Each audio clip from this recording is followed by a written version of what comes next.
नमस्कार. आज आपण आलो आहोत अहमदनगरला. अहमदनगरमध्ये आपण जांभरे सरांचा सोफा केला. त्याचा सोफा हा कस्टमाइज होता. त्यांच्या सोफ्याला आपण काय काय कस्टमायझेशन केले ते दाखवतो.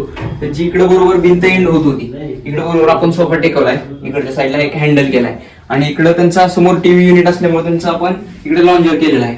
लॉन्जरला बॅक केलेलं आहे आणि त्यांची रिक्वायरमेंट होती 2 लोड हवेत.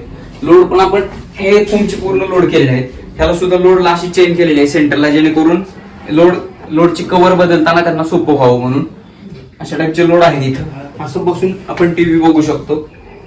इकडे साईडला हँडल केला, इकडे बॅक केलेली आहे. त्या सोफ्याला पिलोची गरज नव्हती, पण आपण पिलो ह्या छोट्या 15x15च्या शोच्या पिलो केलेल्या आहेत. त्याची बॅकला आपण डिग्री दिली, त्यामुळे याला पिलोची गरज लागत नाही. पण पिलो जर तुमची रिक्वायरमेंट असेल तर पिलो आपण करतो. त्याचप्रमाणे आपण असं टिपॉय केलेला आहे.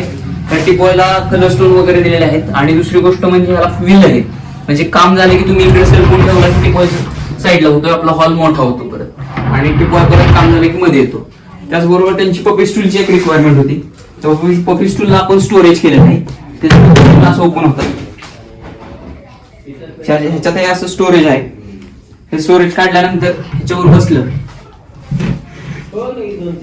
बसलं तरी काय अडचण नाही. टिपॉय पण आपला मजबूत आहे. टिपॉयवर सुद्धा आपण बसलं तरी काय अडचण येत नाही. त्याला व्हील वगैरे पूर्ण प्लायचा टिपॉय बनवलेला आहे, त्यामुळे त्यालाही काय अडचण येत नाही. अशा पद्धतीचा त्यांचा सोफा आहे.